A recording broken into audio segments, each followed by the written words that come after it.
তো আজকে আমরা যা শুনবো আমাদের হেদায়েতের উদ্দেশ্যে শুনবো, আমাদের লাইফটারে চেঞ্জ করার জন্য শুনবো। This Quran is a life changer. এই কোরআন মানুষের লাইফ চেঞ্জ করে। It's a problem solving methodology. এটা প্রবলেমের সলিউশন করে দেয়, সমাধান। কিন্তু সমাধান আমাদেরকে নিতে হবে। আমরা এই সমাধান নেওয়ার জন্য প্রস্তুত তো? ইনশাআল্লাহ। সারা বছরই সুস্থ ছিলাম, ঠিক কিনা? পুরো বছরই আমাদেরকে রিজিক দিয়ে ধন্য করেছে কে? এত সুখে থাকার পরেও ভূতে কিলায়, ঠিক কিনা? আমরা কমপ্লেইন করি, আল্লাহ এইটা নাই, ওইটা নাই, এইটা চাই, ওইটা চাই, এইটা লাগবে, ওইটা লাগবে। তো এই জন্য রাসূল সাল্লাল্লাহু আলাইহি ওয়াসাল্লাম বলেছেন, উনজুর ইলা মান হুয়া আসফালা মিনকা। তোমার চেয়ে যে নিম্নগামী অবস্থানে আছে তার দিকে তাকায় দেখো যে তুমি কত সুখী, তাই না? তোমার চেয়ে উপরের দিকে যারা আছে তাদের দিকে তাকিও না, নিচের দিকে যারা আছে তাদের দিকে তাকাও। হাসপাতালের বার্ন ইউনিটে যান, আগুনে ঝলসে গিয়েছে যে সমস্ত মানুষের দেহ, তাদেরকে ভর্তি করা হয় হাসপাতালের বার্ন ইউনিটে। ওখানে গেলে দেখবেন যে তারা কিভাবে চিৎকার করে, সারা দেহটা ঝলসে গিয়েছে, জ্বলে পুড়ে ছারখার। রক্তের মধ্যে একটা উপাদান আছে প্লাজমা, এটা ঠান্ডা করে ভিতরে ঢুকাইতে হয়। চিৎকার আর চিৎকার। হাসপাতালে ভর্তি ক্যান্সার রোগীকে দেখে আসেন, আমার তো এটা লাগবে, ওইটা চাই, ওইটা চাই। একজন ক্যান্সার রোগী, ওরা জিজ্ঞেস করেন, ভাই তুমি কি চাও? কয় কিচ্ছু চাই না, আমি খালি বাঁচতে চাই। আমি অনেক কিছু চাই, কিন্তু ক্যান্সারে আক্রান্ত রোগী কি চায়? একটা চাওয়া, তার এইটা ওইটা, বাড়ি ঘর ধন সম্পত্তি কিচ্ছু লাগবে না, সে শুধু কি চায়? বাঁচতে চায়। এজন্য বেঁচে যে আছি, এজন্যই পড়তে হবে আলহামদুলিল্লাহ। মাবুদ তুমি যে বাঁচিয়ে রেখেছো, বেঁচে আছি আলহামদুলিল্লাহ। এজন্য সবসময় আলহামদুলিল্লাহ পড়তে রাজি আছেন তো? কারণ হিউম্যান ডিমান্ডস আর আনলিমিটেড। মানুষের চাহিদার কোনো শেষ নাই। আছে নারী আছে, বাড়ি চাই, বাড়ি আছে, গাড়ি চাই, এটা আছে, ওটা চাই, ওটা আছে, সেটা চাই। আল্লাহ রাসূল সাল্লাল্লাহু আলাইহি ওয়াসাল্লাম বললেন, ওয়ালাইয়ামলা আফাহু ইল্লা তুরাব। কবরের মাটি তোর মুখে ঢোকার আগ পর্যন্ত তোর এই চাই চাই স্বভাব কোনোদিন থামবে না। লাউ আন্না লিকুল্লি ইবনি আদম ওয়াদিয়ান মিন যাহাব আহাব্বা আন ইয়াকুনা লাহু ওয়াদিয়ান। আল্লাহ রাসূল সাল্লাল্লাহু আলাইহি ওয়াসাল্লাম বললেন, বনি আদমের প্রত্যেককে যদি একটা করে জান্নাতের স্বর্ণের পাহাড়ের মালিকও বানিয়ে দেয়া হয়। স্বর্ণের পাহাড় দেখছেন আপনারা? আমিও দেখি নাই।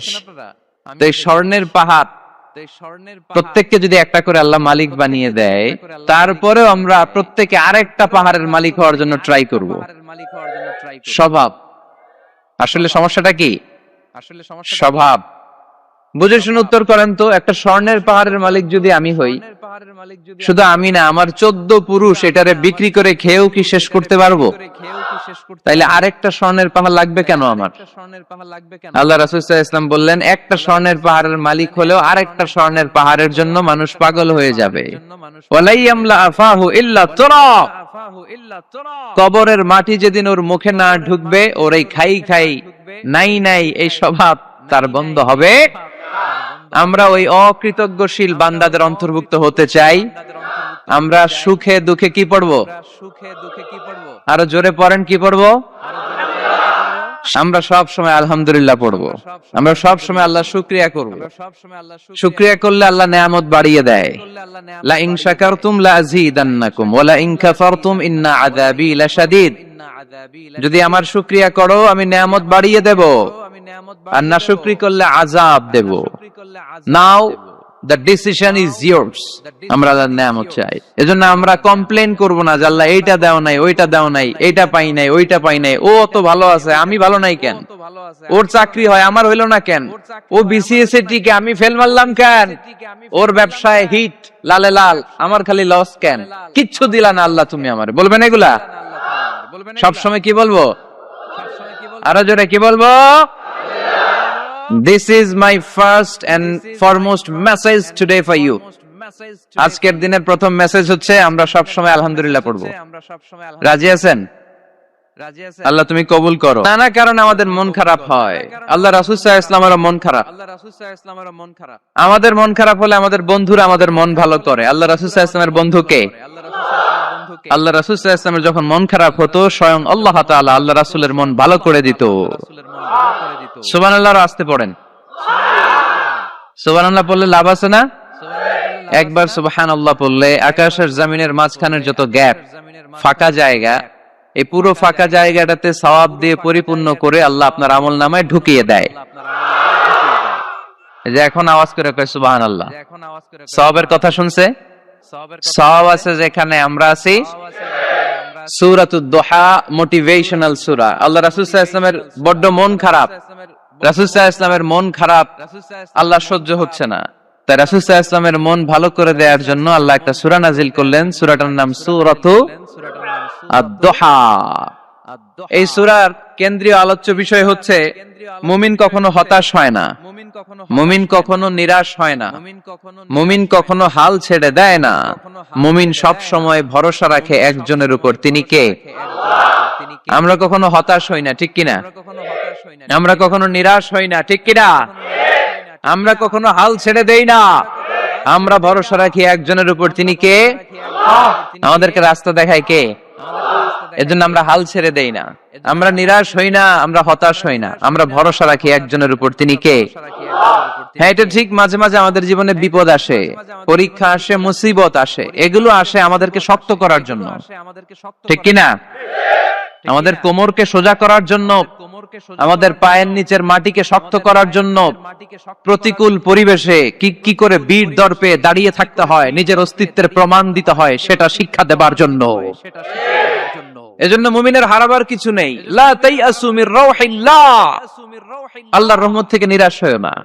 ইন্নাহু লা ইয়াইয়াসু মির রাউহিল্লাহি ইল্লাল কওমুল কাফিরুন, কাফের ছাড়া, মুশরিক ছাড়া, নাস্তিক ছাড়া, মুনাফিক ছাড়া কেউ কখনো আল্লাহর রহমত থেকে নিরাশ হয় না। আমরা সব সময় আল্লাহর রহমতের ভিখারি, আমরা সব সময় আল্লাহর রহমতের প্রত্যাশী, আমরা সব পরিস্থিতিতে ভরসা রাখি একজনের উপর, তিনি কে? তাহলে এটা হচ্ছে সেন্ট্রাল থিম, যে আমরা হতাশ হব না। Never lose hope, never be frustrated, never be upset.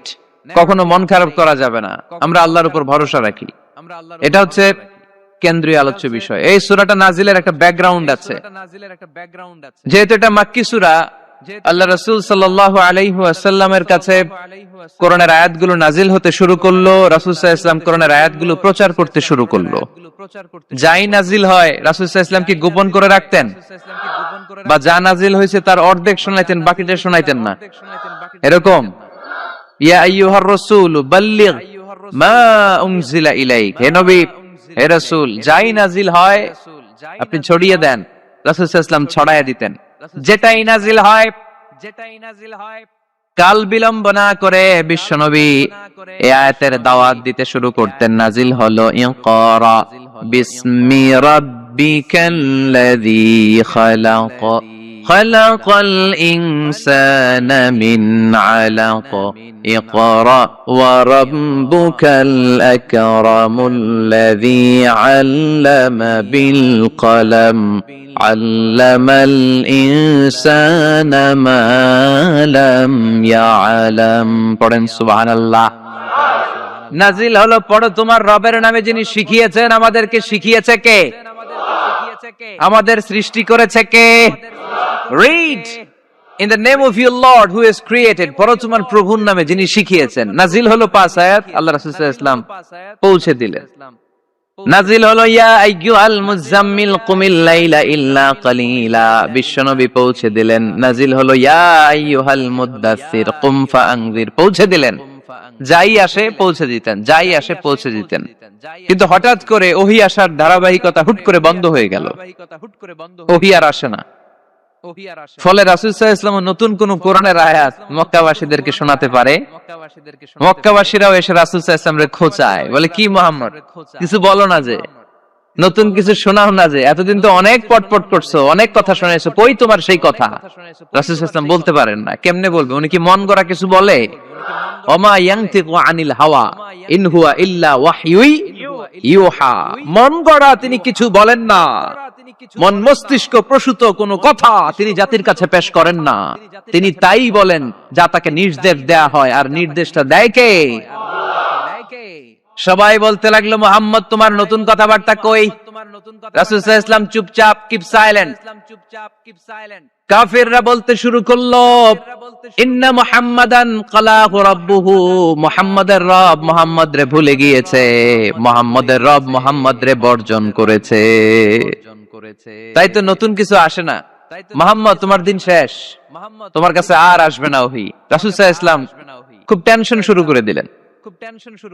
Abu লাহাবের স্ত্রী উম্মে জামিল বলতে শুরু করলো, ইন্না শাইতানাকা কাদ তারাকাক, হে মুহাম্মদ তোমার শয়তান তোমারে তরক করছে। নাউজুবিল্লাহ পড়েন। শয়তান দ্বারা উম্মে জামিল সাইয়েদনা জিবরাইল আলাইহিস সালামকে বুঝিয়েছেন। তিনি বুঝিয়েছেন যে মুহাম্মদ, জিবরাইল তোমার কাছে আসে না, শেষ, তোমার দিন শেষ, তোমার খেলা শেষ, আর আসবে না। রাসূল সাল্লাল্লাহু আলাইহি ওয়াসাল্লাম নিজেও ভয় পেয়ে গেলেন। ঘটনা কি? আমার কোনো ভুল হচ্ছে না তো? আমি কোনো অন্যায় করে ফেললাম না তো? আল্লাহ আমার উপর নাখোশ হলেন না তো? আমরাও মাঝে মাঝে এরকম ফ্রাস্ট্রেশনে ভুগি না? কি রে, আল্লাহ বোধহয় আমারে পছন্দ করে না, এত দোয়া করি, আল্লাহ মনে হয় আমার দোয়া কবুল করে না, আল্লাহ মনে হয় আমারে চায় না, আল্লাহ মনে হয় আমারে ভালোবাসে না, তা না হলে আমার দোয়া কবুল হয় না কেন, আমি এত দুঃখী কেন? রাসূল সাল্লাল্লাহু আলাইহি ওয়াসাল্লাম ঠিক একই টেনশনে পড়লেন, ঠিক একই ডিলেমায় পড়লেন, ঠিক একই পেরেশানিতে ভুগলেন। কি রে, ওহী নাজিল হয় না কেন? আমাকে নিয়ে কাফির মুশরিকরা বেদিনরা ঠাট্টা বিদ্রুপ করে, উপহাস করে, কিন্তু আল্লাহ তাআলা কোনো ওহী নাজিল করে না। ঘটনা কি? আমার ভুল হলো না তো? আল্লাহ আমার উপর নাখোশ হলেন না তো? টেনশন। রাসূল সাল্লাল্লাহু আলাইহি ওয়াসাল্লাম টেনশনে ভুগছেন। ইন দ্য মিন টাইম আল্লাহ রাসূল সাল্লাল্লাহু আলাইহি ওয়াসাল্লামের টেনশন দূর করে দিয়ে, আল্লাহ রাসূল সাল্লাল্লাহু আলাইহি ওয়াসাল্লামের মন ভালো করে দেওয়ার জন্য এই সূরা দোহা নাজিল করলেন। কে? আল্লাহ রাসূল যখন টেনশনে হাবুডুবু খাচ্ছেন, তখনই আল্লাহ নাজিল করলেন, ওয়াদ-দুহা ওয়াল-লাইলি ইযা সাজা মা ওয়াদ্দা'আকা রাব্বুকা ওয়া মা ক্বালা ওয়ালাল আখিরাতু খায়রুন লাকা মিনাল উলা ওয়ালাসাউফা ইউ'তিকা রাব্বুকা ফাতারদা। সুবহানাল্লাহ পড়েন। আল্লাহ নাজিল করলেন ওয়াদ-দুহা ওয়াল-লাইলি ইযা সাজা। দুহা মানে আলো। দুহা মানে কি? সকালের আলো, প্রভাতের সূর্য কিরণ। আলো মানে আশার আলো, সম্ভাবনার আলো। আলো বললেই মনের মধ্যে একটা সাহস জাগে না? আর অন্ধকার বললেই ভয় লাগে না? আমাদের ছোট বাচ্চারা বাসার ভিতরে অন্ধকার হইলে ভয় পায় না? তার মানে অন্ধকার হচ্ছে ভয়ের প্রতীক, আর আলো হচ্ছে আশার প্রতীক। সুবহানাল্লাহ পড়েন। রাসূল সাল্লাল্লাহু আলাইহি ওয়াসাল্লামকে সান্ত্বনা দেওয়ার জন্য আল্লাহ দুইটা শপথ করলেন। চিল্লায় বলতে হবে কয়টা? এক হচ্ছে আলোর শপথ, আরেক হচ্ছে অন্ধকারের শপথ। এক হচ্ছে, আরেক হচ্ছে ওয়াদ-দুহা, দোহার শপথ, প্রভাতের সূর্য কিরণের শপথ। ওয়াল-লাইলি ইযা সাজা, নিঝুম নিস্তব্ধ রাতের শপথ। আল্লাহ তাআলা আলো আর অন্ধকারের শপথ দিয়ে মূলত ওহী আশা আর না আশাকে বুঝিয়েছেন। সুবহানাল্লাহ পড়েন। আলোকে আল্লাহ তাআলা ওহীর উপস্থিতির সাথে তুলনা করেছেন, অন্ধকারকে রাব্বুল আলামিন এই সূরার মধ্যে ওহীর অনুপস্থিতিকে বুঝিয়েছেন। আল্লাহ বুঝাতে চাইলেন, নবী আমি আপনারে ভুলি নাই। কেমন করে আমি আপনারে ভুলি? আপনি আমার হাবিব, ঠিক কি না? আপনি আমার খলিল না, আপনি আমার হাবিব। খলিল মানেও বন্ধু, হাবিব মানেও বন্ধু। ইব্রাহিম আলাইহিস সালাম ছিলেন খলিল, আর আল্লাহ রাসূল ছিলেন হাবিব। খলিলও বন্ধু, হাবিবও বন্ধু, কিন্তু খলিল মানে এমন বন্ধু যেই বন্ধু আল্লাহরে খুশি করার জন্য কাজ করে, আর হাবিব মানে এমন বন্ধু যেই বন্ধুরে খুশি রাখার জন্য আল্লাহ নিজেই কাজ করে। কি কাজ করলেন হাবিবরে খুশি রাখার জন্য? আজকে সব আমরা শুনবো। আল্লাহ বললেন ওয়াদ-দুহা ওয়াল-লাইলি ইযা সাজা, আলোর শপথ, অন্ধকারের শপথ। দুহা মানে আলো, প্রভাতের আলো। আলো দিয়ে আল্লাহ বুঝাইলেন এটা হচ্ছে ওহী। আর ওয়াল-লাইলি ইযা সাজা, রাতের শপথ দিয়ে বুঝালেন এটা ওহীর অনুপস্থিতি। আল্লাহ বুঝাতে চাইলেন, নবী ওহী আসা না আসা দুইটাই আপনার জন্য দরকার। আমি আপনারে ভুলি নাই, আমি আপনারে বর্জন করি নাই, অসম্ভব। আমি আপনার উপর গোসা হই নাই, রাগ হই নাই। আমি ইচ্ছা করেই আপনার একটু বিশ্রামের সুযোগ দেওয়ার জন্য ইচ্ছা করে ওহী পাঠানো বন্ধ রেখেছি। কারণ ওহী রিসিভ করা সাধারণ কোনো বিষয় না।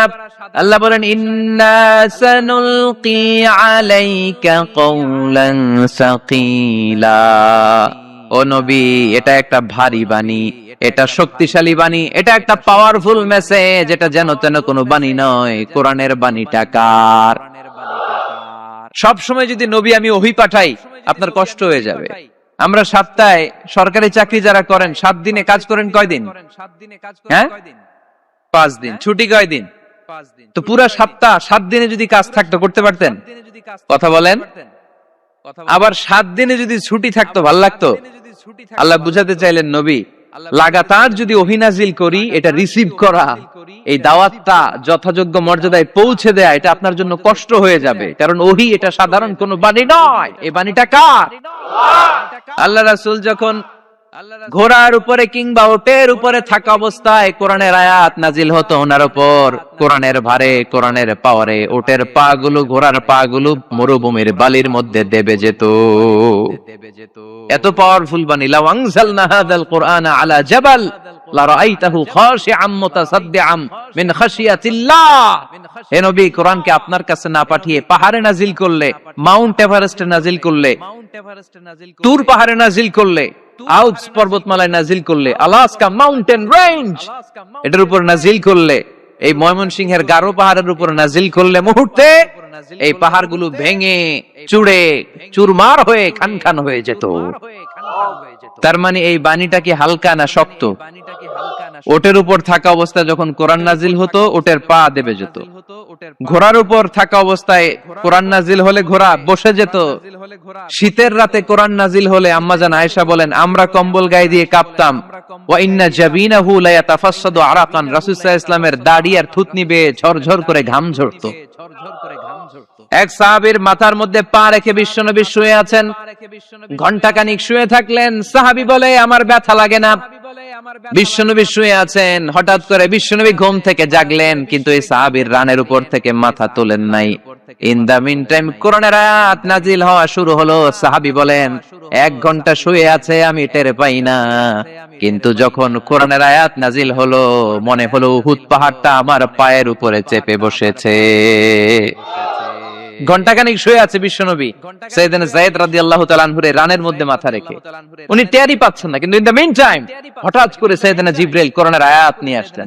বিষ্ণু সাল্লাল্লাহু আলাইহি ওয়াসাল্লাম কোরআনের আয়াত রিসিভ করতে শুরু করলেন। যখনই কোরআনের আয়াত নাজিল হলো, সাহাবী বলেন, বিশ্বনবীর মাথার ওজনটা এত বেড়ে গেল, আমার মনে হচ্ছে মুহূর্তের মধ্যে আমার পায়ের রান ফেটে খান খান হয়ে যাবে।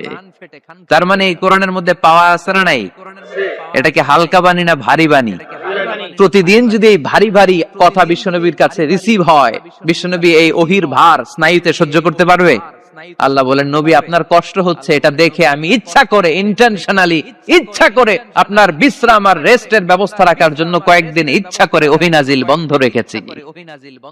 কাফিররা বলে, আমি আপনারে ভুলে গেছি। নো, নেভার, অসম্ভব।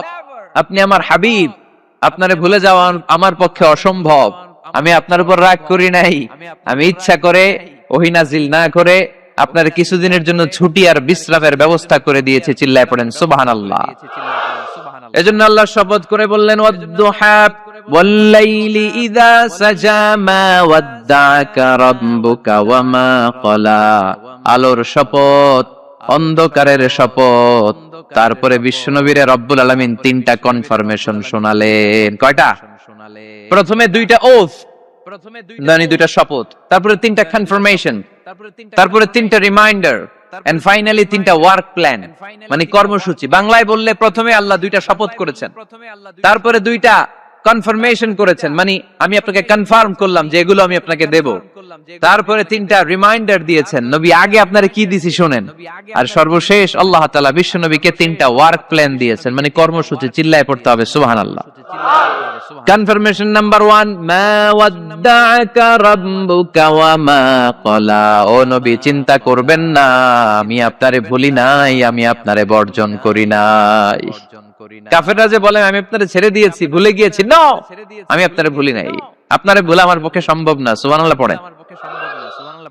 2 নাম্বার কনফার্মেশন আল্লাহ বললেন, ওয়ালাল আখিরাতু খায়রুল লাকা মিনাল উলা। পড়েন, ওয়ালাল আখিরাতু খায়রুল লাকা মিনাল উলা। ও নবী, এই দুনিয়ার জীবনের চাইতে আখিরাতের জীবন আপনার জন্য শ্রেষ্ঠ।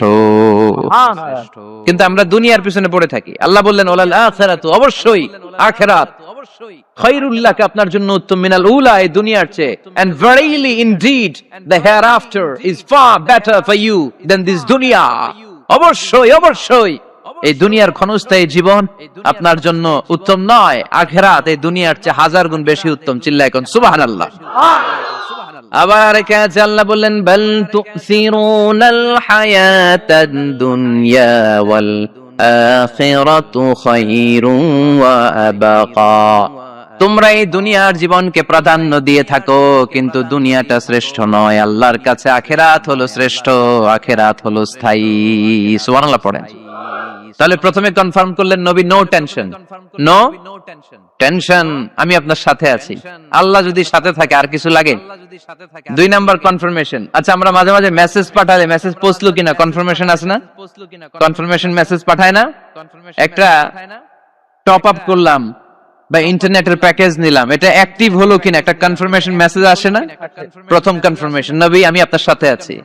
দ্বিতীয় কনফার্মেশন, নবী এই দুনিয়ায় সাময়িক কিছু কষ্ট করেন, কিন্তু আখিরাতে আপনার জন্য কল্যাণ রেখে দিয়েছে কে?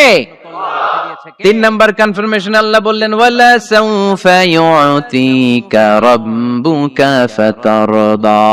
ও নবী, আমি আপনার সাথে আছি, আখিরাতকে আপনার জন্য সাজিয়ে প্রস্তুত করে রেখেছি, আর এই দুনিয়ার বুকে এমন এমন জিনিস আমি আপনারে দান করব, এগুলো পেয়ে দুনিয়ায় আপনি খুশি হয়ে যাবে।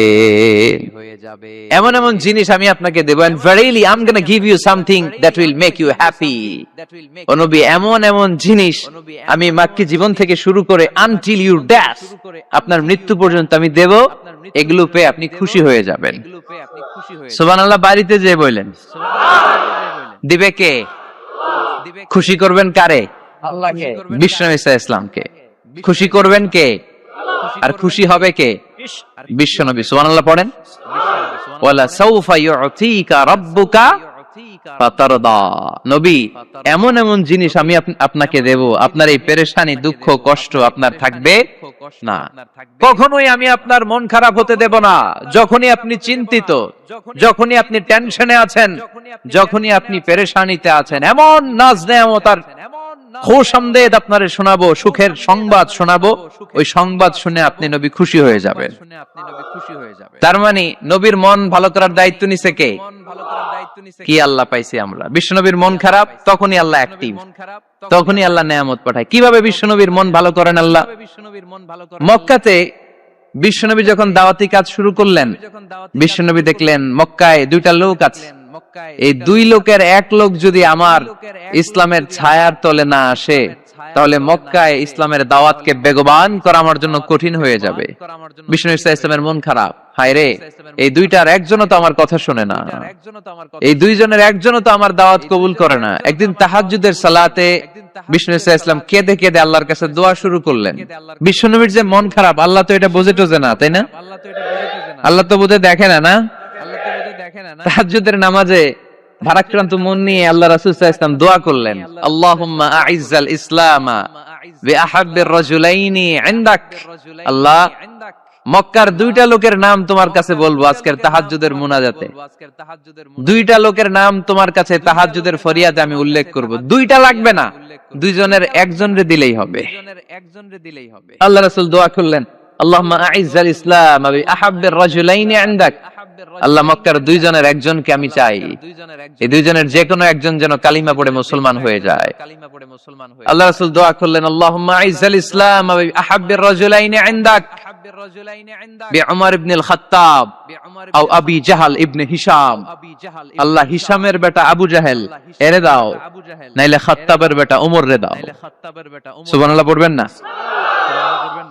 কিন্তু আল্লাহ রাসূলের দোয়া কবুল হয় না। আল্লাহ রাসূল অপেক্ষা করছেন। ইন দা মিন টাইম সাফা পাহাড়ের পাদদেশে আরকাম ইবনে দারিল আরকামের ঘরে বিশ্বনবী বসে বসে কোরআনের দাওয়াত লুকিয়ে লুকিয়ে দিচ্ছিলেন। সাইয়েদনা ওমর ফারুক তখনও কালিমা পড়েন নাই।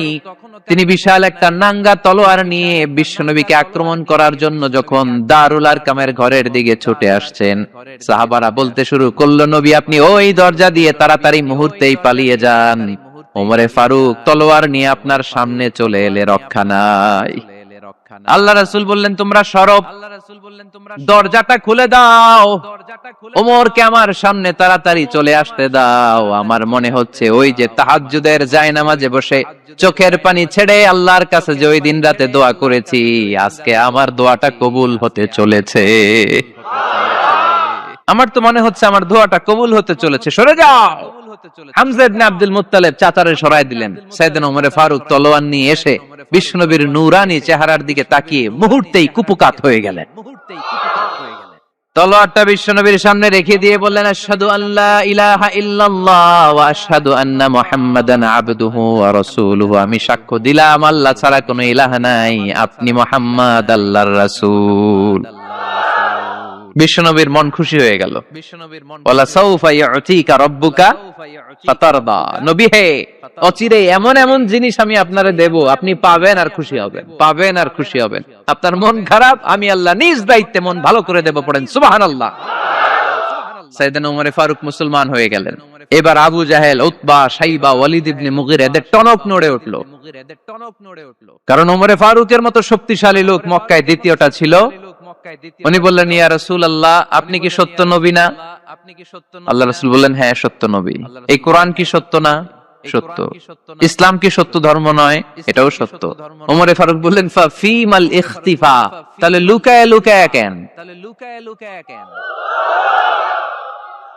তাহলে সাফা পাহাড়ের পাদদেশে আরকাম ইবনে আবিল আরকামের ঘরের ভেতরে অন্ধকার কূপে দাঁড়িয়ে কোরআনের তেলাওয়াত কেন?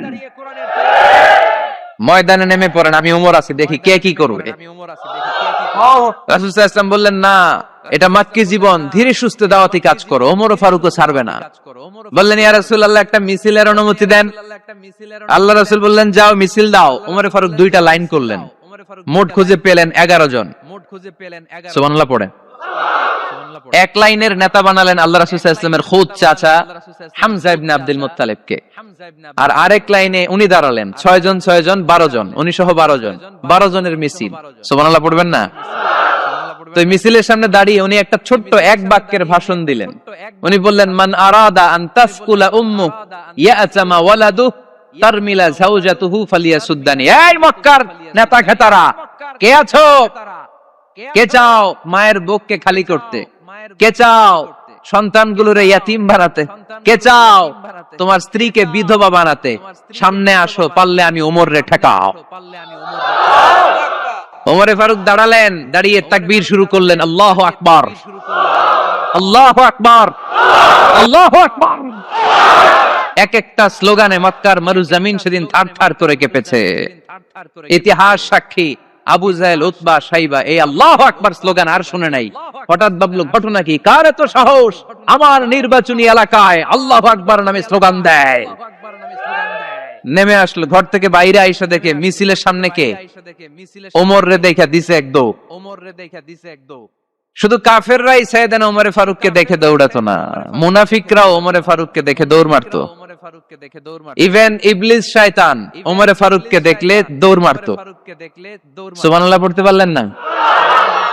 আল্লাহ রাসূল ওমর ফারুককে দেখলে বলতেন, ওমর মা সালাকা শাইতান সালিকান ফাজ্জান ইল্লা সালাকা ফাজ্জান গায়রা ফাজ্জিকুম। ওমর, ইবলিস শয়তান যদি তোমার কোনো রাস্তা দিয়ে হাঁটতে দেখে, ইবলিস শয়তান ওই রাস্তা রেখে দিয়ে অন্য রাস্তা দিয়ে হাঁটে। ওমর ফারুক আল্লাহর গিলাফ যে স্পর্শ করলেন আর মিছিল থামালেন, ওরকম ওমর আমাদের দরকার আছে না নাই? বিশ্বনবী বললেন, লা নাবিয়্যা বা'দি ওয়ালা রাসূলা, আমার পরে কোনো নবী নাই, কোনো রাসূল নাই, তবে আমার পরে যদি কেউ নবী হতো, লাউ কানা বা'দি নাবিয়্যুন লাকানা উমর, আমার পরে যদি নবী হওয়ার যোগ্যতা কারো থাকে, আমার প্রাণের সাহাবা ওমরের ওই যোগ্যতা আছে। প্রভু তুমি বলেছো রাসূল দেবে না, বলনি দেবে না ওমর, বলনি দেবে না হামজা তারিক, খালিদ বিজয় সমর। প্রভু তুমি বলেছো রাসূল দেবে না, বলনি দেবে না ওমর, বলনি দেবে না হামজা তারি, খালিদ বিজয় সমর। প্রভু তুমি বলেছ রাসূল দেবে না। সুবহানাল্লাহ পড়েন। ওইরকম একটা ওমর হইলে আমাদের জন্য না। ওই একটা ওমরের অপেক্ষায় বসে আছে গোটা মুসলিম উম্মাহ। চিল্লায় বলো ঠিক কিনা? ওমরে ফারুক কালিমা পড়ে মুসলমান হয়ে গেলেন, বিশ্বনবী খুশি হয়ে গেলেন। ওয়ালা সাউফা ইউতিকা রাব্বুকা, আল্লাহ বললেন নবী যখনই আপনার মন খারাপ, যখনই আপনি পেরেশানিতে ভুগবেন, যখনই আপনি টেনশন করবেন, তখনই আপনার মন ভালো করে দিবে কে? আল্লাহর ঘোষণা। and verily Allah gonna give you something that will make you happy, এমন জিনিস আমি দেব আপনি খুশি হয়ে যাবেন। আল্লাহ রাসূল সাল্লাল্লাহু আলাইহি ওয়াসাল্লাম দাওয়াত দিতে দিতে তায়েফ চলে গেলেন। তায়েফ নাম শুনেছেন? মক্কা থেকে 80 মাইল দূরে। আমি গিয়েছি কয়েকবার। ঠান্ডা এলাকা, 6000 ফিট উঁচু, মেঘ নেমে আসে। তায়েফে গেলে কেউ বিশ্বাসই করবে না এটা সৌদি আরবের অংশ। বৃষ্টি হয়, কি হয়? চাষাবাদ হয়, অনেক ফলমূল আর শাকসবজি পাওয়া যায়। আল্লাহ রাসূল সাল্লাল্লাহু আলাইহি ওয়াসাল্লাম 80 মাইলের মরুর পথ পাড়ি দিলেন। আমাদের মতো প্রাইভেট কারে চড়ে গেছিলেন, তাই না? আহা, এই লম্বা মরুর পথ, তপ্ত মরুভূমি, সূর্যের প্রচন্ড তাপ উপেক্ষা করে তায়েফে গেছিলেন জমির মামলার মীমাংসা করতে। কি করতে? তায়েফবাসীদেরকে দাওয়াত দেওয়ার জন্য। আল্লাহ রাসূলের নিজের কোনো স্বার্থ ছিল? কথা কয় না।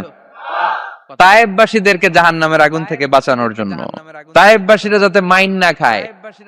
কি নবী ছিল সে? কোন বন্ধু বলো বেশি বিশ্বস্ত? সে কোন বন্ধু বলো বড় বিশ্বস্ত? কার কাছে মন খুলে দেয়া যায়, কার কাছে প্রাণ খুলে বলা যায়, হওয়া যায় অতি আশ্বস্ত। তার নাম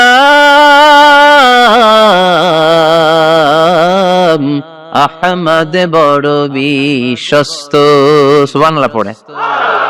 কি দিলদরিয়া নবী ছিলেন, রাহমাতাল লিল আলামিন। I have sent you as a mercy for the entire universe. নবী হে, আমি আপনাকে গোটা বিশ্বের জন্য রহমত করে প্রেরণ করেছি। কোন সুবহানাল্লাহ। রহমতের নবী, দয়ার নবী, দাওয়াত দেওয়ার জন্য 80 মাইলের লম্বা মরুর পথ পাড়ি দিয়ে তায়েফের ময়দানে যখন ছুটে যায়, তায়েফের ছেলেরা বিশ্বনবীর দাওয়াত তো কবুল করেই নাই, বরং বিশ্বনবীর অপমান করেছে, বিশ্বনবীকে লাঞ্ছিত করেছে, বিশ্বনবীর সাথে মারপিট করেছে, বিশ্বনবীর গায়ে পাথর মেরেছে। এই সুশ্রী দেহটা বেয়ে বেয়ে ঝরে ঝরে বিশ্বনবীর গা থেকে টপ টপ করে তায়েফের জমিনে তাজা লাল খুন ঝরেছে। গিয়েছে তায়েফবাসীদের বাঁচানোর জন্য, নিজের কোনো স্বার্থ নাই। তায়েফবাসীরা যেন জাহান্নামের আগুনে না জ্বলে, কিন্তু তায়েফবাসীরা বিশ্বনবীর আঘাত করেছে। তিনটা জায়গায় আমি দেখে এসেছি, জায়গাগুলা তিনটা জায়গায় বিশ্বনবীকে আহত করা হয়েছে। খেয়ে না খেয়ে দিন প্রচারের কাজে নিজেকে দিয়েছ বিলিয়ে, তায়েফের কাফিরেরা চিনল না সে আলো, দুষ্ট ছেলেদের পিছু দিল লেলিয়ে। পাথরের আঘাতে ক্ষত বিক্ষত হয়ে সারা শরীর থেকে রক্ত ঝরে।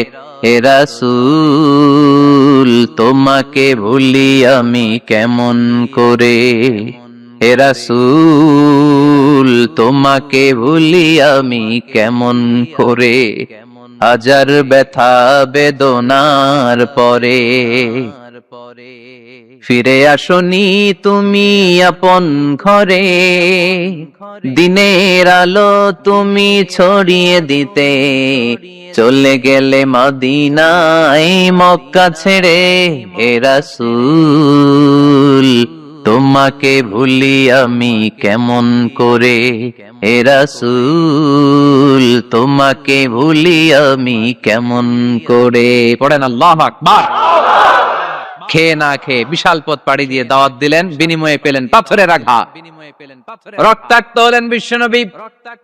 আদ্দাস নামে খ্রিস্টান ছেলে বিশ্বনবীর হাতে কালিমা পড়ে মুসলমান হয়ে গেল। আল্লাহু আকবার। বিশ্বনবী খেজুর বাগানে ঢুকলেন, গা দিয়ে ঝরো ঝরো ঝরো ঝরো করে রক্ত বয়ে যায়। সাইয়েদনা যায়েদ রাদিয়াল্লাহু তাআলা আনহু পানি নিয়ে আসলেন। বিশ্বনবী ওযু করলেন, ফজরের নামাজে দাঁড়িয়ে লম্বা কেরাত পড়লেন। কেরাত শেষে বিশ্বনবী বসে আছেন, মন খারাপ। কার মন খারাপ? 80 মাইলের পথ পাড়ি দিয়ে আসলাম, মিশন তো সাকসেসফুল হয় নাই, কেউ তো কালিমা পড়ে নাই, আরো আমার পিছু লেগেছে, আহত করেছে আমাকে। বিষ্ণুবীর মন খারাপ। এত কষ্ট করে, এত ভালো মন নিয়ে, এত সুন্দর করে দাওয়াত দিলাম, কেউ দাওয়াত শুনলো না। বিষ্ণুবীর মন খারাপ। আর এই দৃশ্য আরশের উপর থেকে দেখে কে? আল্লাহ বললেন, নবী আপনার মন খারাপ, আপনার যখনই মন খারাপ তখনই আমার সাহায্য আছে না নাই? ওয়ালা সাউফা ইউতিকা রাব্বুকা ফাতারদা। আল্লাহ জানিয়ে দিলেন, নবী আপনি জানেন না, আপনি দেখেন নাই, ফজরের লম্বা কোরআনের তেলাওয়াত যখন আপনি করছিলেন, আপনার পিছন দিয়ে একদল জিন চলে যাচ্ছিল। জিন কারা যাচ্ছিল? এই জিন জাতি বিশ্বনবীর তেলাওয়াত শুনে থমকে দাঁড়িয়েছে। কিরে, এত সুন্দর বাক্য তো জীবনে শুনি নাই, এত সুন্দর কথামালা, শব্দের ব্যঞ্জন, ভাষার মাধুর্য, অলংকার কখনো তো শুনি নাই। এটা তো কোনো মানুষের বানানো কথা হতে পারে না, এটা মন্ত্র হতে পারে না, এটা কবিতা হতে পারে না, এটা নিশ্চয় আল্লাহর বাণী। ইন্না সামি'না কুরআনান আজাবা ইয়াহদি ইলার রুশদি ফাআমান্না বিহি। নিশ্চয় আমরা আজীব কোরআন শুনেছি, শুধু শুনেই ক্ষান্ত থাকবো না, যেই কোরআন শুনেছি ওই কোরআনের উপর বিশ্বাস এনে আমরা জিনেরা মুসলমান হয়ে গেলাম। তারা তাদের এলাকায় যে দাওয়াত দিতে শুরু করলো। এই দৃশ্য বিশ্বনবী দেখছে নাকি? বিশ্বনবী তো তেলাওয়াত করতেছে ফজরের নামাজে। বিশ্বনবীর যখন মন খারাপ, আল্লাহ জানিয়ে দিলেন, নবী মন খারাপের কারণ নাই, দিতে আসছিলেন দাওয়াত দৃশ্যমান জাতিকে, মানে মানুষকে, কিন্তু এদের উপর যদিও দাওয়াত ফলপ্রসূ হয় নাই, অদৃশ্যমান এক জাতি, জিন জাতি আপনার মুখনিসৃত কণ্ঠে সুন্দর তেলাওয়াত শুনে পুরো জিন জাতি কালিমা পড়ে মুসলমান হয়ে গেছে। ওয়ালা সাউফা ইউতিকা রাব্বুকা ফাতারদা। নবী যেখানেই আপনি পেরেশান, যেখানে আপনার মন খারাপ, ওখানেই মন ভালো করে দিবে কে? আল্লাহ রাসূল সাল্লাল্লাহু আলাইহি ওয়াসাল্লামের প্রিয়তমা স্ত্রী খাদিজাতুল কুবরা আত-তাহিরা রাদিয়াল্লাহু তাআলা আনহা ইন্তেকাল করলেন। রাসূল সাল্লাল্লাহু আলাইহি ওয়াসাল্লামের হৃদয়টা ভেঙে খানখান হয়ে গেল। চাচা আবু তালেব ইন্তেকাল করলেন, হৃদয়টা ভেঙে খানখান হয়ে গেল। চারদিক থেকে শত্রুতা বাড়তে শুরু করলো, কোন দিক থেকে সাহায্য নাই। বিশ্বনবী আবার পেরেশান, কই যাব, কোথায় গেলে আশ্রয় পাবো? আমার তো কেউ নাই, কেউ আমার দুনিয়ায় বেঁচে নাই। প্রাণাধিক প্রিয় স্ত্রী খাদিজাতুল কুবরা দুনিয়া ছেড়ে বিদায় নিল। যেই চাচা আমার শেল্টার দিয়ে রাখতো কাফেরদের হাত থেকে, চাচাও চলে গেল। এখন আমি কই যাব? আল্লাহ বললেন, কই যাবেন? জায়গা পান না, আমার আরশে চলে আসেন, আমার আরশে চলে আসেন। সুবহানাল্লাযী আসরা বিআবদিহি লাইলাম মিনাল মাসজিদিল হারামি ইলাল মাসজিদিল আকসা। সুবহানাল্লাহ পড়েন। সাইয়েদনা জিব্রাইলকে দিয়ে আল্লাহ সারপ্রাইজ দিলেন তার নবীকে। কি দিলেন? সারপ্রাইজ শব্দটার সাথে পরিচিত না আমরা? হঠাৎ করে কাউকে এমন কিছু দেখালাম বা দিলাম সে কল্পনাও করে নাই। সাইয়েদনা জিব্রাইল মারফত আল্লাহ তাআলা তার প্রিয় হাবিবকে সারপ্রাইজ দিলেন। তিনি তার চাচাতো বোনের ঘরে শুয়েছিলেন, হঠাৎ করে সাইয়েদনা জিব্রাইল ঘরের ছাদকে উঠিয়ে ফেললেন, বিশ্বনবীকে শাঁ করে নিয়ে হাতিমে শুইয়ে দিলেন, গলার এখান থেকে নাভি পর্যন্ত ছিঁড়ে ফেললেন। এটাকে বলে ওপেন হার্ট সার্জারি। শাক্কে সাদর, সিনা চাক করলেন। আল্লাহ রাসূলের হৃদয় বের করে জামজামের পানি দিয়ে ধৌত করলেন। হৃদয়ে নূর, ঈমান, হিকমা, প্রজ্ঞা দিয়ে হৃদয়টারে আবার পরিপূর্ণ করলেন, আবার সেলাই করে দিলেন। তারপরে সরাসরি এখান থেকে বাইতুল মাকদাস, ওখান থেকে আল্লাহর আরশে নিয়ে গেলেন। আল্লাহ সাউফা ইউতিকা রাব্বুকা ফাতারদা। নবী, এমন এমন জিনিস আমি আপনারে দেব, আপনি তো নিয়ে কুল পাবেন না। যখনই আপনার মন খারাপ, তখনই আমার দেয়া নেয়ামত আপনার জন্য আছে না নেই? মেরাজে চলে গেলেন, রবের সাথে সাক্ষাৎ করে দুনিয়ায় আসলেন। আসার পরে মক্কার লোকেরা আবার বিশ্বনবীকে হত্যার ষড়যন্ত্র শুরু করে দিল। বিশ্বনবী ডানে যাওয়ার জায়গা পায় না, বাঁয়ে যাওয়ার জায়গা পায় না, সামনেও যেতে পারে না, পেছনেও যেতে পারে না। আল্লাহ বললেন, নবী এই এলাকায় আর থাকার দরকার নাই, আপনি মদিনায় চলে যান। তওবা, তাইবা, মদিনাতুন নবী, পবিত্র শহর, যে শহরের মাটিতে বরকত, যে শহরের বালুতে বরকত। চিল্লায় পড়েন সুবহানাল্লাহ। বিশ্বনবী আল্লাহ তাআলার আদেশে এই কষ্টকর পরিস্থিতি থেকে উত্তরণের জন্য মক্কা থেকে মদিনায় গেলেন। মদিনায় যাওয়ার সাথে সাথে লোকজন গাইতে শুরু করলো, তালাআল বাদরু আলাইনা মিন সানিয়াতিল ওয়াদা ওয়াজাবা শুকরু আলাইনা মাদাআ লিল্লাহি দা আইয়ুহাল مبعوث فينا جئت من أمر المطاع جئت شرفت المدينة مرحبا يا خير دار সবাই পড়েন طلع البدر علينا من ثنيات الوداع وجب الشكر علينا ما دعا لله داع সুবহানাল্লাহ পড়েন। মক্কায় অত্যাচার, মক্কা থেকে গেলেন, সবাই ফুল নিয়ে দাঁড়ায় আছে আর পড়তে আরম্ভ করছে, তালা আল বদরু আলাইনা। আবার বৃদ্ধ বনিতা, মদিনার ছোট বড় মাঝারি নারী পুরুষ কেউ বাদ যায় নাই, সবাই বিষ্ণু ইসা ইসলামকে ওয়েলকামিং রিসেপশন দেওয়ার জন্য চলে এসেছে। দৃশ্য দেখে বিশ্বনবীর মন খারাপ ছিল, আবার মন ভালো হয়ে গেল। এজন্য আল্লাহ বললেন, ওয়াদ-দুহা ওয়াল-লাইলি ইযা সাজা মা ওয়াদ্দাআকা রাব্বুকা ওয়া মা ক্বালা ওয়ালাল আখিরাতু খায়রুল লাকা মিনাল উলা ওয়ালাসাউফা ইউতিকা রাব্বুকা ফাতারদা। সুবহানাল্লাহ পড়েন আওয়াজ করে, আল্লাহ সাউফা ইউতিকা রাব্বুকা ফাতারদা। এ নবী, এমন এমন জিনিস দিব আপনি খুশি হয়ে যাবেন, খুশি হয়ে যাবেন। মদিনাতে যে রাসূল সাল্লাল্লাহু আলাইহি ওয়াসাল্লাম মসজিদে নববী প্রতিষ্ঠা করলেন, আল্লাহ তাআলা কিবলা চেঞ্জ করে দিলেন। আগে পড়তো মক্কার দিকে নামাজ, এখন পড়ে ফিলিস্তিনের দিকে নামাজ। 16 থেকে 17 মাস রাসূল সাল্লাল্লাহু আলাইহি ওয়াসাল্লাম ফিলিস্তিনের দিকে, মানে ইহুদিরা যে দিকে নামাজ পড়ে ওই দিকে হয়ে নামাজ পড়লেন। কারণ আদেশটা কার? আল্লাহ। জোরে বলেন সবাই, আদেশটা কার? কিন্তু নবীর মন মানে না। নবীর মনে বড্ড আশা, আমার জন্মস্থান, আমার প্রিয় শহর মক্কার কাবা ঘরের দিকে যদি আমি সেজদা দিতে পারতাম আমার বড্ড ভালো লাগতো। কারণ কাবা আমার জন্মস্থান, মক্কা আমার জন্মস্থান, আমার বংশের গোড়া, আমার আদি পিতা ইসমাইল ইব্রাহিম এই কাবা ঘর নির্মাণ করেছে। তাই প্রত্যেকটা নামাজের পরে বিশ্বনবী আকাশের দিকে তাকায়, মনে মনে ভাবে কাবা যদি চেঞ্জ হয়ে যেত, কিবলা যদি আল্লাহ পরিবর্তন করে দিত কতই না ভালো হতো। নামাজ শেষে বিশ্বনবী দুঃখ নিয়ে উপরে তাকায়, আল্লাহ তো আর দেখে টেকে না, তাই না? দেখে দেখে আল্লাহ বলে, ক্বাদ নারা তাকাল্লুবা ওয়াজহিকা ফিস সামাই। ও নবী, আপনি যে আকাশের দিকে তাকিয়ে মন খারাপ করে মনে মনে বিড়বিড় বিড়বিড় করে কি কি বলেন, সব আমি জানি, সব আমি দেখি। ফাওয়াল্লি ওয়াজহাকা শাতরাল মাসজিদিল হারাম। আর দেরি নয়, আর কাল বিলম্ব নয়, যেখানে ফিরে আপনার সেজদা দিতে মনে চায় আজ থেকে ওই কাবার দিকে আপনার কিবলা আমি মুহূর্তেই পরিবর্তন করে দিলাম গো নবী। নবীর যেটা মন চাইতেছে আল্লাহ ওইটাই দিতেছে।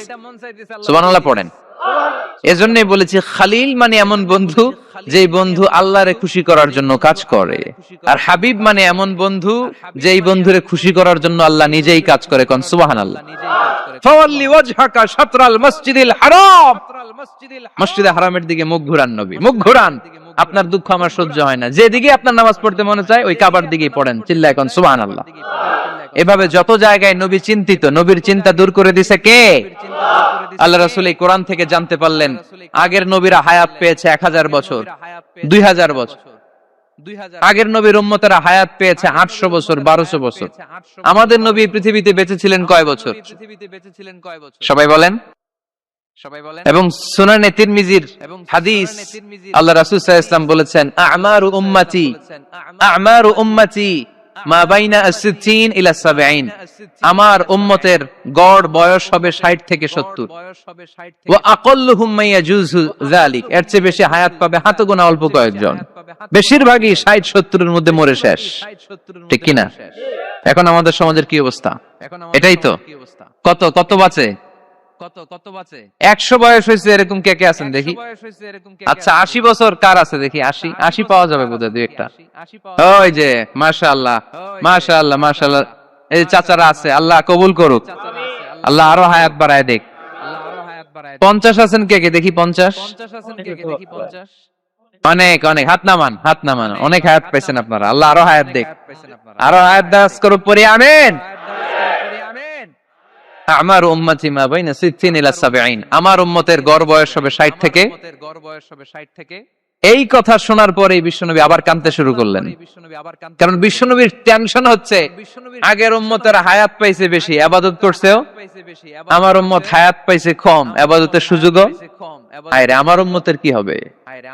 আমার উম্মতের কি হবে? এই নবী তো এমন নবী, সব নবীকে আল্লাহ একটা দোয়া করার সুযোগ দিয়েছিলেন, যে দোয়াটা করা মাত্রই কবুল।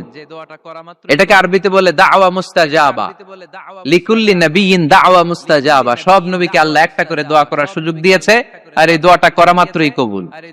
আর সব নবীরা দুনিয়াতেই ওই দোয়া করে ফেলেছে। আল্লাহ রাসূল সাল্লাল্লাহু আলাইহি ওয়াসাল্লাম বলেছেন, ওয়া ইন্নী আখতাবিউ দাওয়াতি শাফাআতান লি উম্মতি ইয়াউমাল কিয়ামা, ওই দোয়াটা আমি দুনিয়ায় করি নাই, ওই দোয়াটা আমি তোমাদের জন্য কিয়ামতের ময়দানে যাতে তোমাদেরকে সুপারিশ করে জান্নাতে ঢুকাতে পারি, ওই জন্য রেখে দিয়েছি। আহা, কত কষ্টে বিষ্ণু ঈসা ইসলাম ছিলেন, খাবার ছিল না, পেটে পাথর বেঁধেছেন। যদি বলতেন আল্লাহ ওই দোয়াটা করলাম, আপনি খাবার দেন, জান্নাতের খাবার পাঠাই দিত কে? উহুদের ময়দানে দাঁত ভেঙেছেন, রক্ত ঝরেছে, যদি দোয়াটা করতেন মুহূর্তে বিজয় দিত কে? কোন পরিস্থিতিতে ওই দোয়াটা বিশ্বনবী করছেন? রেখে দিয়েছে। দেখেন অন্য নবীর সাথে আমার নবীর অ্যাটিটিউডে পার্থক্য। অন্য নবীরাও চাইলে রাখতে পারতো এদের উম্মতের জন্য, না, বিপদের দিনে ওটা কাজে লাগায় ফেলছে। প্রত্যেক নবী একটা করে দোয়া করার সুযোগ পেয়েছিল, যে দোয়াটা করা মাত্রই কবুল। সব নবীরা দুনিয়াতেই শেষ, একমাত্র শুধুমাত্র কেবলমাত্র আমার আর আপনার নবী ছাড়া রেখে দিয়েছেন তিনি, রেখে দিয়েছেন ওই দোয়া আমাদের জন্য, আমার জন্য, আপনার জন্য, আমাদেরকে বাঁচানোর জন্য ওই দোয়া রেখে দিয়েছে। চিল্লায় বলেন ঠিক কি না? রেখে দিয়েছেন। কাঁদতে লাগলেন, আল্লাহ আগের উম্মতেরা হায়াত পেয়েছে 1000 বছর, ইবাদত করেছে বেশি, আমার উম্মতেরা 60 আর 70 এর মাঝখানে মরলে এদের নসিবে কি হবে? আমার উম্মতের তো ইবাদতের সংখ্যা কম। আবার কান্না শুরু করলেন, মন খারাপ, আল্লাহ দেখে, নবীর যে মন খারাপ আল্লাহ দেখে। আল্লাহ নাজিল করলেন, ইন্না আনজালনাহু ফি লাইলাতিল কদরি ওয়া মা আদরাকা মা লাইলাতুল কদর লাইলাতুল কদরি খায়রুম মিন আলফি শাহর। সুবহানাল্লাহ পড়েন। আল্লাহ বলে, নবী আপনি কাঁদবেন না, আপনার চোখের পানি আমার সহ্য হয় না। অন্যান্য নবীর উম্মতদেরকে হায়াত দিয়েছি বেশি, কদরের রাত দেই নাই। আপনার উম্মতকে যদিও হায়াত লম্বা দেই নাই, কিন্তু আপনার উম্মতকে আমি লাইলাতুল কদরের রাত দিয়েছি গো নবী।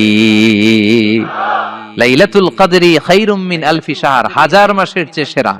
এই এক কদরের রাতে যদিও 60 থেকে 70 বছরের মধ্যে মারা যাবে, কিন্তু এই এক কদরের রাতে ইবাদত করলে 1000 বছর ইবাদত করলে যে সওয়াব, তার চেয়েও বেশি সওয়াব আপনার উম্মতের আমলনামায় ঢুকায় দিবে কে?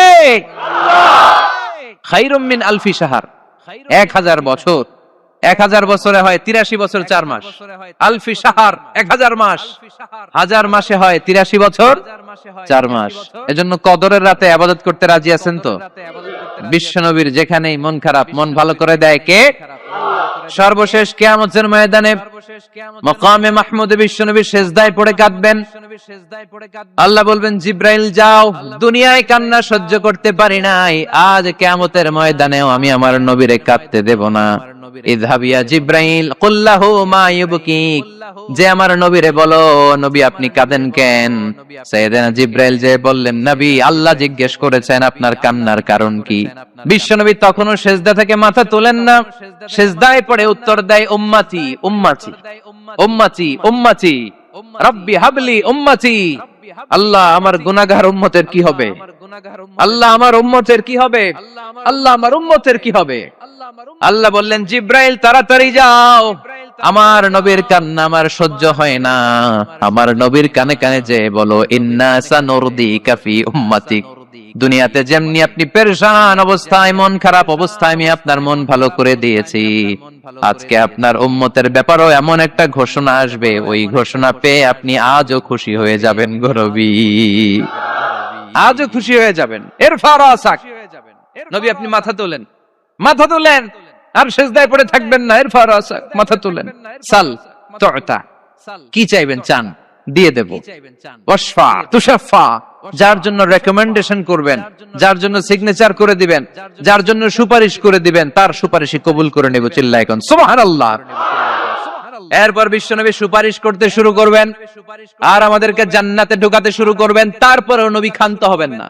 এরপর একটা পতাকা হাতে নিবেন, ওই পতাকার মধ্যে লেখা আলিফ লাম হা মিম দাল, মানে আলহামদু, লিওয়াউল হামদ, প্রশংসার পতাকা, ওইটা নিয়ে জান্নাতের দরজার সামনে দাঁড়াবেন। তখনও পেরেশান, সবাইকে নিয়ে, উম্মতের সব জান্নাতীদেরকে নিয়ে বিশ্বনবী দরজার সামনে দাঁড়িয়ে নক করবেন।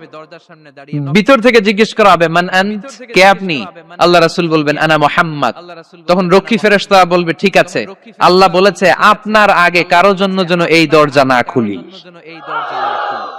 মুহূর্তের মধ্যে জান্নাতের দরজা খুলে দেয়া হবে, বিশ্বনবী প্রশংসার পতাকা নিয়ে সব উম্মতকে নিয়ে জান্নাতে ঢুকে যাবে।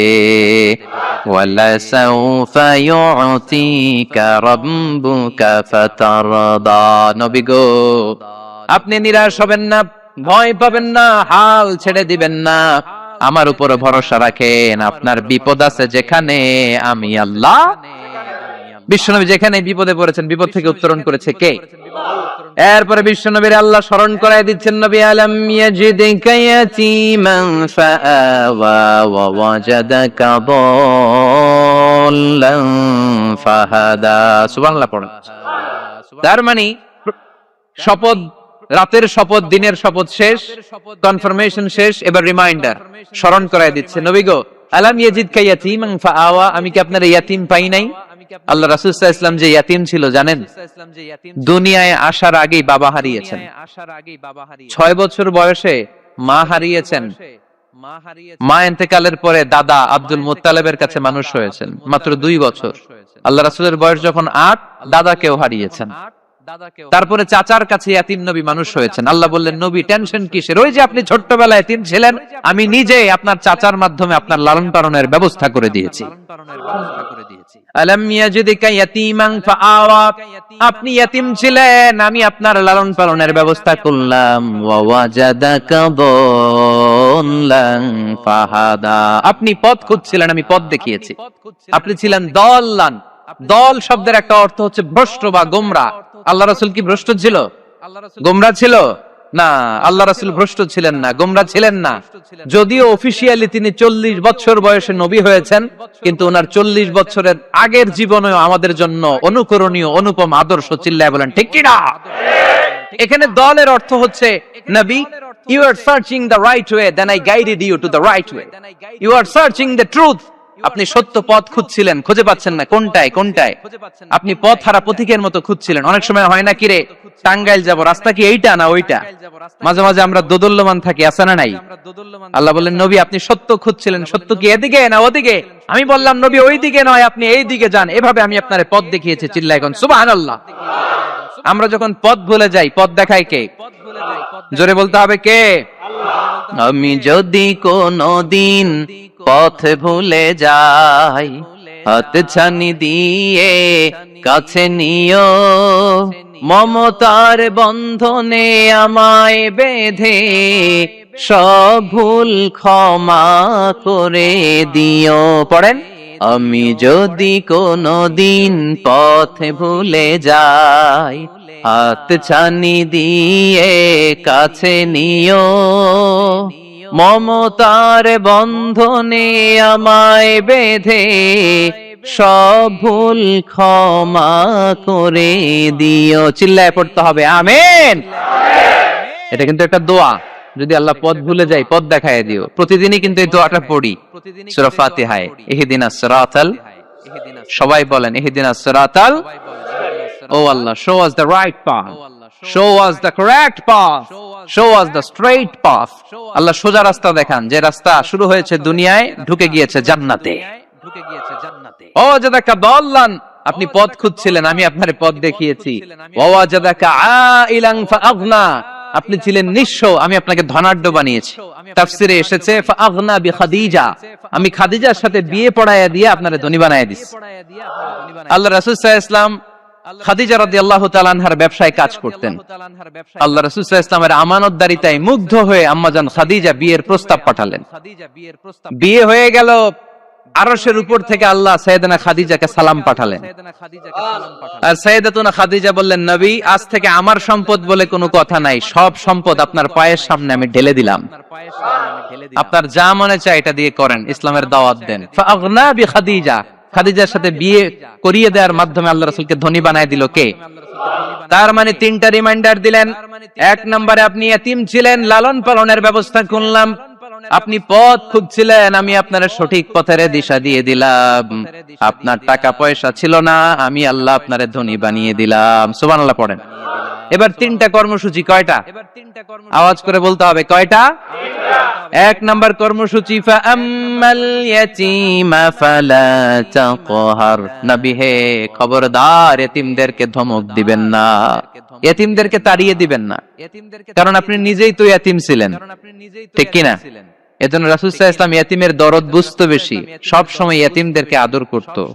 আর যারা এতিমদেরকে আদর করে তাদেরকে আল্লাহ রাসূল পছন্দ করতেন বেশি। পড়েন সুবহানাল্লাহ। আপনারা এতিমদেরকে লালন পালন করেন, কয়েকজন এতিমের দায়িত্ব নিয়েছেন, বা এতিমখানায় সম্পদ দান করেন, সাদাকা করেন, এরকম কে কে আছেন দেখি? মাশাআল্লাহ, আল্লাহ তুমি কবুল করো। হাত নামান। এতিমদেরকে দান করবেন, তাদের ওখানে সাদাকা করবেন। আল্লাহ রাসূল বলেছেন, আনা ওয়া কাফিলুল ইয়াতীমি কাহাতাইন, খেয়াল করেন আমার আঙ্গুলের দিকে, আনা ওয়া কাফিলুল ইয়াতীমি কাহাতাইন, আমি আর এতিমের রক্ষণাবেক্ষণকারী কিয়ামতের দিন প্রতিবেশীর মতো পাশাপাশি থাকবো। এক সাহাবী এসে বললেন, ইয়া রাসূলুল্লাহ, আমার হৃদয়টা বড্ড শক্ত, হৃদয় নরম হয় না, চোখ দিয়ে পানি নামে না, কি করব? ইয়াশতাকি কাসওয়াতাল কলব। আল্লাহ রাসূল বললেন, হৃদয় নরম করতে চাও? ইরহামিল ইয়াতীম, এতিমের উপর রহম করো। ওয়ামসাহ রাসা, এতিমের মাথায় হাত বুলিয়ে দাও। ওয়া আতইমহু মিন তাআমিক, তুমি যা খাও সেখান থেকে এতিমের সাথেও খাবার শেয়ার করো। তালিনু কলবুক, তোমার হৃদয়টারে নরম করে দিবে কে? এজন্য যাদের চোখ দিয়ে পানি আসে না, হৃদয় বড্ড শক্ত, কবে যে লাস্ট কাঁদছিলেন ভুলে গেছেন, এরকম আছে না নাই? শেষ কবে যে কাঁদছিলাম মনে নাই, চোখ দিয়ে পানি নামে না, হৃদয় শক্ত। এতিমের মাথায় একটু হাত বুলাইয়া দিয়েন, এতিমখানায় একটু সম্পদ পাঠায় দিয়েন, ওদের সাথে বসে একটু খাবার দাবার খাইয়েন, আপনার হৃদয়টারে নরম করে দিবে কে? এই বাংলার জমিনে অনেক লোক আছে এতিমের সম্পদ খেয়ে মেরে দেয়, আছে না নাই? الذين يأكلون أموال اليتامى ظلما إنما يأكلون في بطونهم نارا وسيصلون سعيرا। আল্লাহ বললেন, খবরদার, এতিমের সম্পদ মেরে দিও না। যারা এতিমের সম্পদ অন্যায় ভাবে ভক্ষণ করেছো, তার সম্পদ খাও নাই, পেটে আগুন ঢুকিয়েছো, কিয়ামতের দিন ওই আগুনের মধ্যেই থাকবা, ঠিক কি না? ভাই মারা গেছে, ভাতিজার দায়িত্ব পাইছে, সব সম্পদ মাইরা খেয়ে দিস, আছে না নাই? খবরদার, সম্পদ খান নাই আপনি, আগুন খাইছেন, আগুন ঢুকিয়েছেন পেটে, আর ওই আগুনের মধ্যে আপনার বাসস্থান জাহান্নামে নির্ধারণ করে দিবে কে? এজন্য বিশ্বনবীর প্রথম কর্মসূচি দিলেন আল্লাহ। নবী, যেহেতু আপনি এতিম ছিলেন, তাই ফাআম্মাল ইয়াতীমা ফালা তাকহার, নবী এতিমদেরকে আপনি ধমক দিবেন না, তাড়িয়ে দিবেন না।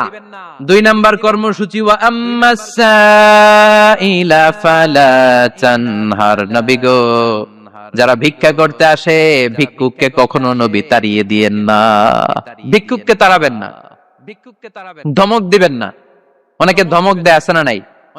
আপনি বড় সাহেব, বড় বাড়ির মালিক, একজন আসছে ভিক্ষা করতে, আপনি তাড়ায় দিচ্ছেন, ওরেও বড় সাহেব বানাইতে পারতো কে?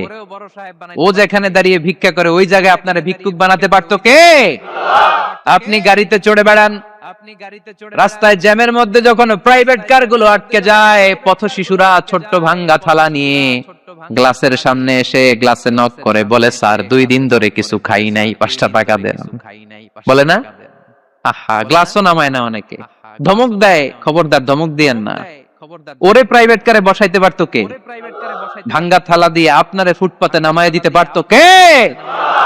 এই যে বিশ্বনবীরে সাবধান করলেন, বিশ্বনবীকে বলার মাধ্যমে গোটা উম্মার জন্য আল্লাহ শিক্ষা রেখে দিয়ে বললেন, ফাআম্মাল ইয়াতীমা ফালা তাকহার ওয়া আম্মাস সাইলা ফালা তানহার।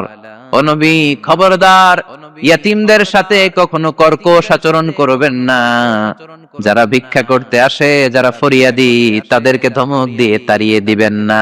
ওয়া আম্মা বিনি'মাতি রাব্বিকা ফাহাদ্দিস। সুখে দুঃখে সব সময় আল্লাহর নেয়ামতের বর্ণনা শুরু করে দেন। আলহামদুলিল্লাহ পড়েন। ওয়া আম্মা বিনি'মাতি রাব্বিকা ফাহাদ্দিস। যে নেয়ামত পেয়েছেন এটা বর্ণনা করেন। আমরা নেয়ামতের শুকরিয়াও করব, বর্ণনাও করব। ইন্নাল্লাহা ইউহিব্বু আইয়ারা আসারা নি'মাতিহি আলা আবদি। আল্লাহ তাআলা যে নেয়ামত বান্দাকে দিয়েছে, ওই নেয়ামতের বহিঃপ্রকাশ ওই বান্দার গায়ে, শরীরে, কাজে দেখতে চায়। আলহামদুলিল্লাহ পড়েন। এজন্য যারা টাঙ্গাইলের ধনী আছেন, সিরাপাড়া কাপড় পরবেন না। আপনি ধনী, আপনি সুন্দর জামা পরবেন আর বলবেন আলহামদুলিল্লাহ, আল্লাহ দিয়েছে আমাকে। আল্লাহ পাঁচতলা বাড়ির মালিক বানাইছে, মাথাটা নিচু করে শুকরিয়া করুন, আলহামদুলিল্লাহ, আল্লাহ দিয়েছে এই বাড়ি আমারে। আপনি 10 বিঘা জমির মালিক, আপনি বলতে পারবেন অসুবিধা নাই, আল্লাহ দিয়েছে আমার, আলহামদুলিল্লাহ, কারণ আল্লাহই বলেছে ওয়া আম্মা বিনি'মাতি রাব্বিকা ফাহাদ্দিস। ফাহাদ্দিস, ফাহাদ্দিস, বর্ণনা করো। আল্লাহ কি নিয়ামত দিয়েছে বর্ণনা করো। এটার বহিঃপ্রকাশ যেন তোমার মধ্যে থাকে। কিপটামি করার সুযোগ ইসলামে নাই। দান করার সময় ভারসাম্যপূর্ণ দান। তাহলে প্রথম কর্মসূচি, ইয়াতীমদেরকে তাড়িয়ে দেয়া যাবে না, ভিক্ষুকদেরকে ধমক দেয়া যাবে না, আর বিপদে আপদে সবসময় প্রশংসা করব কার? সূরাতুদ দোহার এই হচ্ছে শিক্ষা, যে মুমিন কখনো হাল ছাড়ে না। আমার নবীরে বিপদে আপদে যে আল্লাহ সাহায্য করছে, ওই আল্লাহ তো নাই না? ওই আল্লাহর শক্তি, ক্ষমতা, মর্যাদা, সার্বভৌমত্ব আগের মতো আছে না নেই? এজন্য বিষ্ণু ঈসা ইসলামকে বিপদে যিনি সাহায্য করেছে, আমাদেরকেও বিপদে পড়লে সাহায্য করবে কে? এজন্য সূরাতুদ দোহার কেন্দ্রীয় আলোচ্য বিষয়। আর আমাদের জন্য শিক্ষা হচ্ছে, মুমিন কখনো হাল ছাড়ে না, মুমিন কখনো হতাশ হয় না। যুবক ছেলেরা আওয়াজ করে উত্তর বলো, মুমিন কখনো হতাশ হতে পারে? হাল ছাড়তে পারে? ভরসা হারাতে পারে? মুমিন ভরসা রাখে একজনের উপর। চিল্লায় বলো, তিনি কে? আমরা বিপদে আপদে আল্লাহর উপর ভরসা রাখবো।